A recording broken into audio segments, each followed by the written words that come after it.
दरवर्षीप्रमाणे यंदा देखील नाशिक त्र्यंबकेश्वर रस्त्याची अत्यंत दुरावस्था झालेली आहे।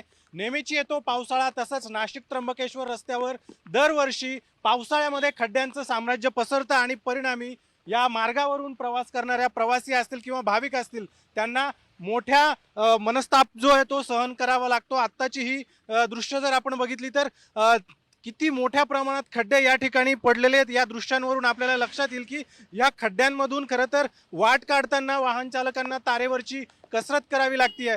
मग दुचाकी चालक असतील किंवा चार चाकी वाहनं असतील, अगदी मोठ्या बसेस असतील, सगळ्यांनाच या खड्ड्यांमधून वाट काढताना तारेवरची कसरत करावी लागते। काही प्रवासी आपल्या सोबत आहे, वाहन चालक आपल्या सोबत आहे, त्यांच्याशी बोलूया।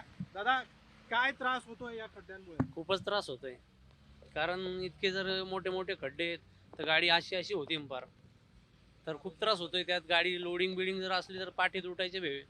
गाड्यांना खर्च मेंटेनन्स वाढून राहिला आमचा। किती खड्डे आहेत साधारणपणे? खड्डे काय इथून तिथून खड्डेच इथं, तर खड्डे असे फार, तसं म्हटलं तर मायरनीपासून पुढे निघालं का खड्डेच चालू होऊन जातात। आता थोडी थोडी कुठेतरी डाग देते, आता तर एकदमच खराब झालेलं आहे। लवकरात लवकर प्रशासनाने याची काळजी घेऊन करावं रस्ते लवकर। आपण पाहतो ही सगळी अवस्था आहे। खरं तर श्रावणाचा महिना सुरू आहे, देशभरातून मोठ्या प्रमाणात भाविक सध्या नाशिकहून त्र्यंबकेश्वरकडे येत आहेत आणि त्यांना या खड्ड्यांमधून अशा पद्धतीने प्रवास करावा लागतोय।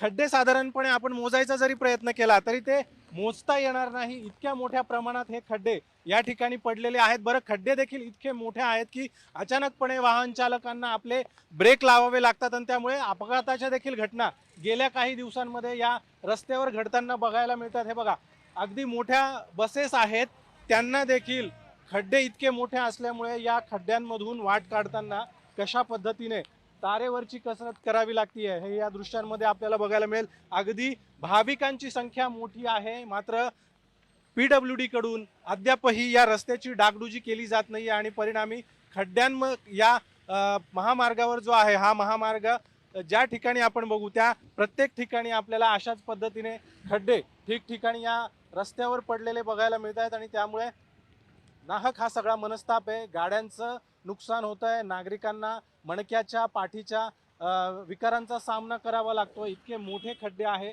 खड्ड्यात रस्ता की रस्त्यात खड्डा, अशा पद्धतीची ही सगळी परिस्थिती नाशिक त्र्यंबकेश्वर मार्गावर आपल्याला बघायला मिळते आणि त्यामुळे या रस्त्याची तातडीने डागडुजी केली जावी अशा पद्धतीची मागणी आता प्रवासी आणि देशभरातल्या भाविकांकडून केली जाते।